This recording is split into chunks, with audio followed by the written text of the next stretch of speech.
With the arrival of the Nether, having a powerful build has never been more crucial. The Dread are incredibly annoying enemies, health does not regenerate, but the rewards for completion, especially on Expert, have never been better. Especially since Expert gives you a much higher chance of getting Adept, Shiny, and even Adept Shiny versions of these weapons. In this video, I'm going to show you a Titan build that will carry you and your team to victory, and that sweet, sweet loot. There are 3 problems your build needs to solve in Expert Nether. Problem number 1, limited health. Many players think that the solution to having a limited health is to build into healing sources like Devour and Restoration. But in reality, the key to staying alive in Expert Nether is to prioritize damage resistance and then add a few key sources of healing. In this build, you have 3 sources of damage resistance. Source number 1, 100 resilience. This gives you a free 30% damage reduction in PvE. If you're not running 100 resilience in every PvE activity, my friend, you are literally kicking yourself in the balls. Source number 2, Woven Mail, which is a 45% damage resistance. To get it, you want the Strand subclass and the Into the Fray aspect. This gives you Woven Mail on Super or when breaking a Tangle. Then add Threat of Warding for Woven Mail on Orb Pickup and Transmutation so weapon kills with Woven Mail create more Tangles. Now you have a cycle that can keep Woven Mail up constantly. Before I show you the third, there's one thing you need to know about damage resistance. It stacks multiplicatively. So if you have multiple sources like in this build, they don't add on to each other, they multiply. And all this ends up being much better. So in this build, 30% from resilience and the 45% from woven mail actually multiplies to 88%. That is pretty darn tanky. Our last source comes from Void Overshields, which is effectively an extra 150 HP, and it all starts with the exotic glaive Vexcalibur. The exotic perk generates a Void Overshield when you block incoming damage, and that Overshield refreshes on melee kills when you have any part of your Overshield. In the Nether, it generates a little slower. You need 3 to 4 kills to fully get back your Overshield. But it can save your life. Vex has one more intrinsic trait that is very helpful, but before we talk about that, we're going to add 2 sources of health regen.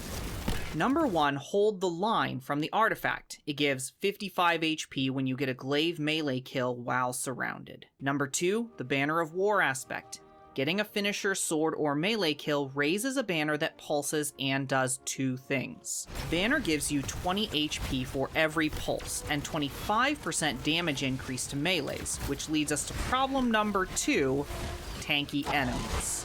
Enemies in Expert Nether, especially the Dread, are very tanky, which leaves you with 2 choices.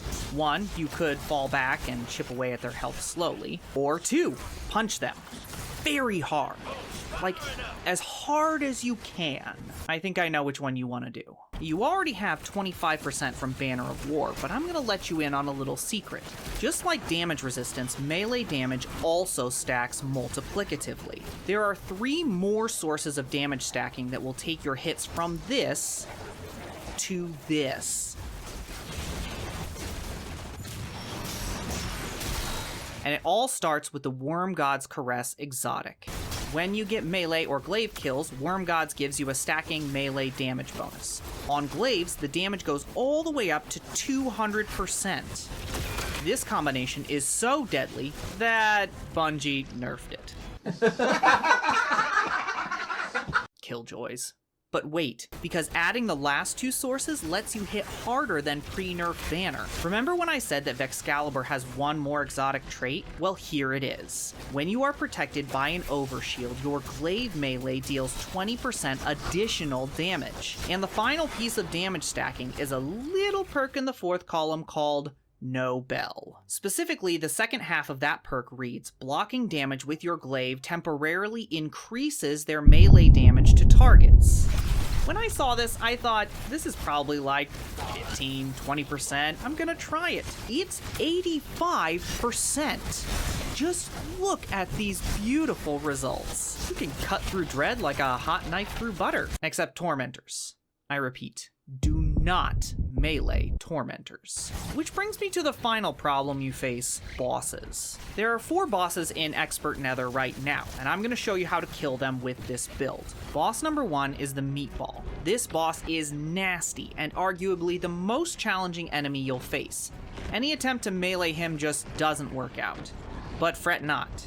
In this fight, you want to use Vexcalibur to control the adds, keep up your overshield, and generate orbs for Woven Mail. For boss DPS, a machine gun or a linear fusion with the artifact perk Particle Reconstruction will do all of the heavy lifting. I am currently using the Watchful Eye from this episode. This is arguably the trickiest boss because he's designed to give close quarters builds issues. You'll need to do some damage from cover. When he pops the first shield, he'll have mini blights spawn around him, use a pulse or scout to pop him, push him back to damage again. After he teleports for his final damage phase, find yourself a spot in cover on the right or left hand side. When the boss sends blights, swap to Vex, use its shield. You will probably need to pop 1 or 2 shots into the boss to get some more glaive shield energy, but it will block 97% of the damage. Boss number 2, the Subjugator. For the Subjugator boss, this fight is much more melee friendly. Vex absolutely slices through the husk, especially the flying worms. When they fly into your face, instead of panicking, block with your glaive and voila, free overshield. When the adds spawn in, attack the spawns. This will help you generate Woven Mail, Burning Fist stacks, and get your overshield. If you can catch the Grim in the area below the boss, you can melee them too. Once the boss damage comes, your special glaive will be hitting harder than a rocket. Bait the stomp, then block it, no bell will activate, and then it's just so easy. The Ogre boss is fairly straightforward. You need to attack the add spawn on the left to get your damage resistance. There will be 2 snipers, but you can tank a shot using Vex to generate your overshield. A machine gun easily takes them out, but they'll respawn at every phase. Once the boss goes immune, target the adds and the snipers first in the back left. Once they're down, you can safely pop the taken bubbles and take out the second sniper. If the boss turns on you, tank his eye cannon with Vex. He will feed you overshield. Once you've popped all the bubbles, you may need to refresh Banner of War and Burning Fists with the weaker enemies. Then attack the boss and melt him like a popsicle in July. Boss number 4 is the Tormentor. I actually feel a little bad for what I'm about to show you. Nah, no I don't. If you enter from the front staircase and go very slowly, it will spawn you on this ledge. They patched it? Well, that is unfortunate. You want to play a little cat and mouse with him around the arena. Keep the miners controlled with Excalibur. Swap to your machine gun and shoot the boss from range. If he sends out that purple spiral attack, you can block that. You can also tank a slam from him using Vex, but he can grab you through your glaive shield. 100% do not recommend. Occasionally, he will also spawn in 2 glowing Grim that will try to heal him. Use Vexcalibur or your primary to kill them quickly and then go back to damage. Finally, my friends, these are the armor mods that I'm using. If you want everything in this build, I left the dim link for you in the description. Vexcalibur really hits hard right now, but it isn't the only powerful exotic, which is why I made this video right here. GG, Fireteam.